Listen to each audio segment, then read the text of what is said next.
Hello. So many little spines. Perfect. Hello guys. I'm currently sitting in an enchanted forest in northern Italy in the Alps. I truly hope that you can hear the birds chirp and the wind rustle and all the sounds that nature is producing and giving me right now. Oh, see, there's a little bee. Today I came here to get a bit creative, to write and also to read. And I want to read poems to you. Some of my favorite poems in the 4 languages that I speak as of yet. I grew up bilingual because my mother is from Mexico, and I'm currently learning my 5th language, Russian. When I was a child and when I was younger, I always loved languages. I would even dare to say that my love for languages came before my love for literature, and now it makes a lot of sense that I love both very, very much. I'm very glad to have the privilege to be able to speak so many languages and understand them and devour their greatest literary works and writers. El enamorado, Jorge Luis Borges. Lunas, marfiles, instrumentos, rosas, lámparas y la línea de Durero. Las nuevas cifras y el cambiante cero. Debo fingir que existen estas cosas. Debo fingir que en el pasado fueron Persépolis y Roma, y que una arena sutil midió la suerte de la almena, que los siglos de hierro deshicieron. Debo fingir las armas y la pira, de la epopeya y los pesados mares que roen de la tierra los pilares. Debo fingir que hay otros. Es mentira, solo tú eres, tú, mi desventura, mi ventura, inagotable y pura. Durstgrünbein, Transparenz in Blau. Das ist die Stadt, ein Inventar unserer Tage. Der Ort, wo die Toten die Lebenden streifen. Nicht nur in Friedhofsnähe, nein, überall, wo Mieter sich folgen in wohnlicher Enge. Das sind die Wege, zu Fuß ausgemessen, so oft, dass man sie blind noch gehen könnte. Ein Traumspiel, das schon die Kinder mögen. Löwenzahn kämpft da mit Staub und Regen. Klee schluckt die Gase am Straßenrand. Sieh nur das Kleeblatt unter Tarnfarben grün. Solange die Augen übergehen, glaubt keiner an Leere, die uns sicherer ist als das Amen, das unter Kuppeln und Kirchenbänken verhallt. Unfassbar die Leere, du findest sie überall. Vorläufig ist sie, aus Glas, dort die Häuserflucht. Sieh nur den Kiosk, die Menschheit abgedichtet, zumindest für heute. Alles ist gut, sie klagen und vergessen dabei, wie durchsichtig sie sind, einem dem anderen und alle zusammen der Zeit. Fang jetzt schon an zu trainieren, üb dich in Abwesenheit. Dieser physischen Welt wird nichts fehlen, wenn bis zum letzten Atom Luft bezeugt, was du schon immer warst. Luft. Sainte, Stéphane Mallarmé. À la fenêtre recelant, le santal vieux qui se dort. De sa viole étincelant, jadis avec flûte ou mandore, et la sainte pâle étalant, le livre vieux qui se déplie, du Magnificat ruisselant, jadis selon vêpres et complis. À ce vitrage d'ostensoir, que frôle une harpe par l'ange, formée avec son vol du soir, pour la délicate phalange, du doigt que sans le vieux santal, ni le vieux livre, elle balance, sur le plumage instrumental, musicienne du silence. Hell is no evil. Frozen dead bodies burn my bloody intestines with gastric acids. My own one, somewhat alive. A door falls open, filled with cinnamon scent. The flowers adorned with my ancestors' pain hang low with prejudicial pride. My hip bones stick out, sharp and cutting like Venus flytraps, sickling girlish boredom on carpet floors. A pomegranate falls as I see her, her left eye squinting, crossed over, culminating a virginal moon.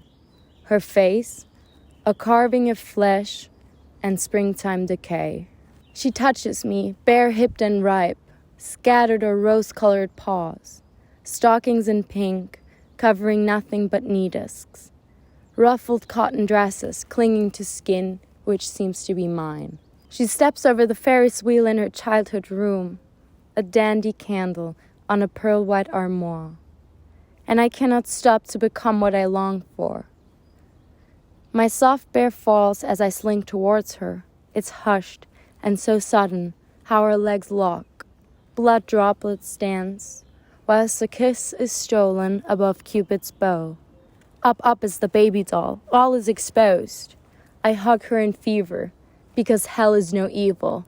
It's girlhood exposed.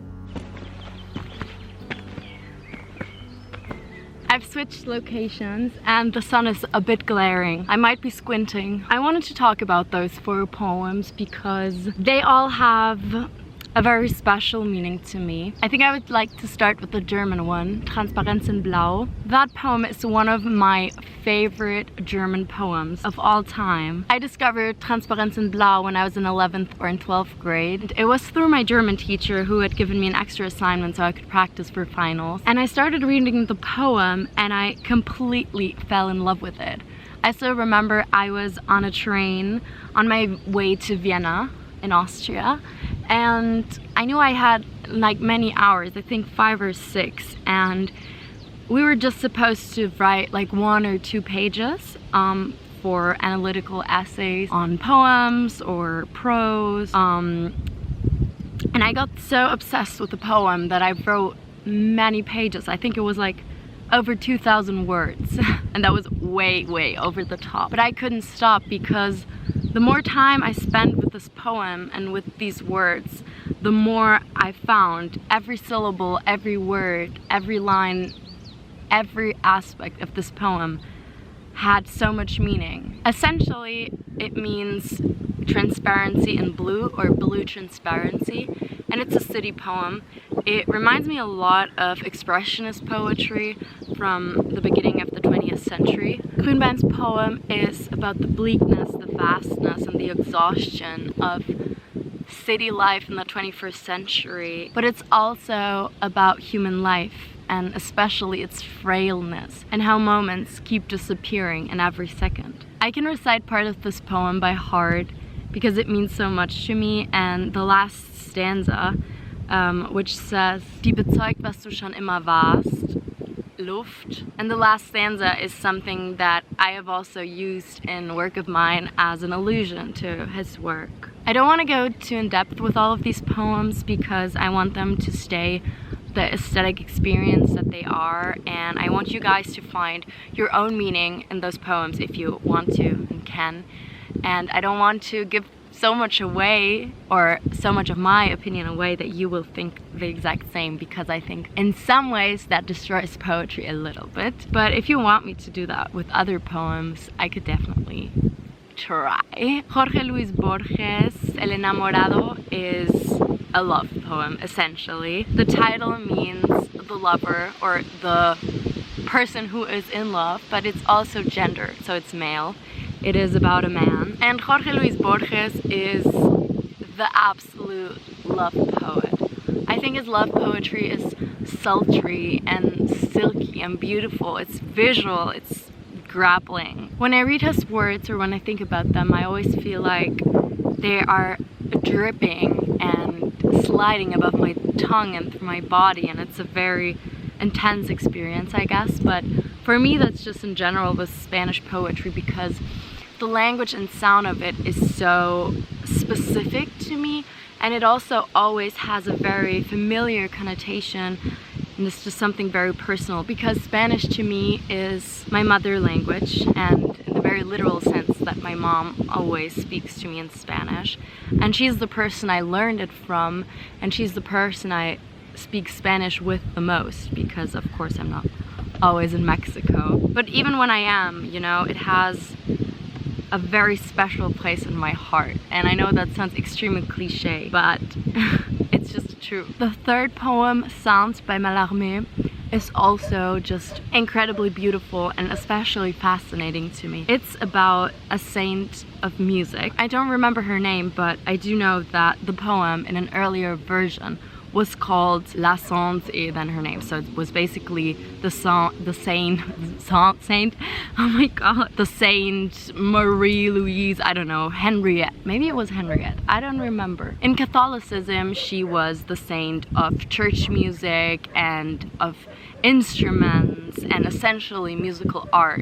Mallarmé is a symbolist poet, also from the beginning of the 20th century in France, and symbolist poetry is kind of like it sounds. It's very much about art, like the thing you can always just like throw in when talking about symbolist poetry. I myself grew up Catholic because of my mother, of course, also my father. He's from a very, very peculiar Catholic Bavarian town. Through my upbringing and I guess through my high school years, I experienced some difficulties with religion, to say it lightly, of course because of my identity, but still Catholicism is something that played a huge role in my upbringing. I absolutely love when poets or artists in general mix religion with art. And this poem, music, and therefore also art in general, becomes its own religion. It becomes a kind of God that's very evasive, and it's not here. It's mysterious in the same way that it's elusive and beautiful. And what I love about Mallarmé is how he connects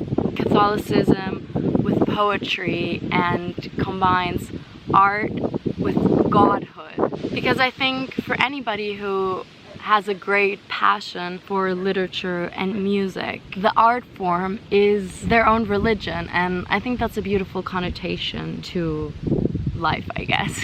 I actually read Mallarmé in class, and we read a theoretical text by a literary theorist. It was called Ästhetischer Katholizismus, which translates to aesthetic Catholicism. And aesthetic in this context doesn't mean an Instagram aesthetic or a style aesthetic, but aestheticism is its own artistic philosophy. I'm not really sure how to explain it, I guess, but I think for all of you who have some knowledge of art and literature, you know that there's a big difference between saying like, oh, this is my aesthetic, and the aesthetics of poetry or the aesthetics of Shakespeare, or you know, you get the deal. And that was such a beautiful essay, because in this essay the author basically said that Mallarmé's poetry is Eucharistic. The poem ends with La musicienne du silence, and that translates to the musician of silence, and musician is also gendered. It's the female form. The musician is the saint that I was talking about earlier. I think this last verse perfectly fits into the context of this video, because poetry to me is a very silent art form. Of course there is poetry readings like the one I'm doing right now online, you could say, but mostly reading, and that's not just poetry, is something very, I wouldn't say lonely, but it's definitely something solitary that you do with yourself in silence. And in that sense, the poem becomes a poetological dimension as well, and that means that the poem writes about writing, about poetry.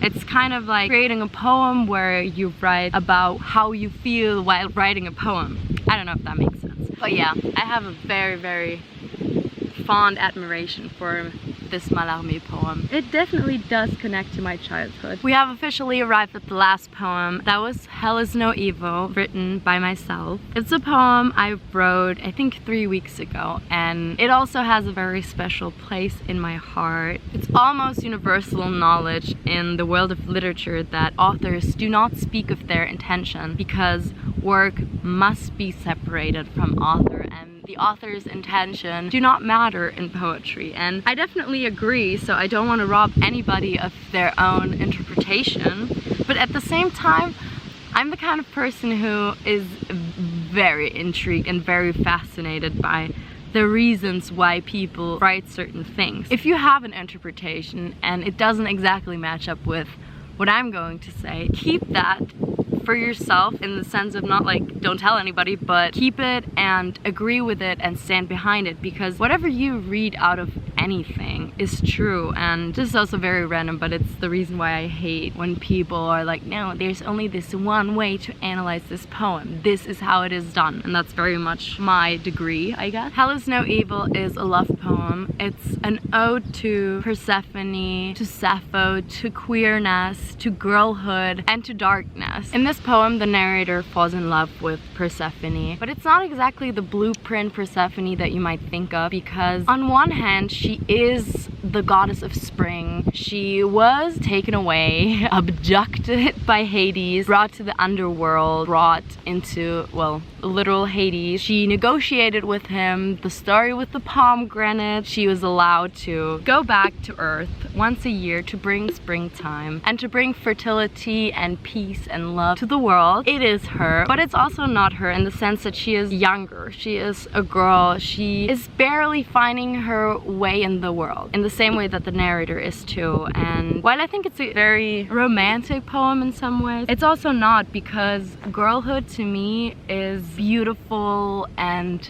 brittled with pearls and lace and frill and everything that you see about me. I am obsessed with the idea, the thought, and my own experience with girlhood. But at the same time, it's not just positive, it's also dark, but not dark in a specifically negative way, but rather in a mysterious and beautiful, enchanting, and kind of Hades-like dark way. It's fascinating. It's not bad in itself, even though it is bad. I think being young and being feminine, being a woman and being queer is a very specific experience. I was very, very inspired by Sappho, the lesbian Greek poet, to write a godlike poem. I don't want to say godlike in like a narcissistic way, but I mean godlike in the sense of worshipping queer gods. I just wanted Persephone to be gay for one. So I think that's enough on the note of Hell is No Evil. When I was in the forest just now, I also started writing a new poem, but it's not done yet, so I cannot show it to you. But if I will ever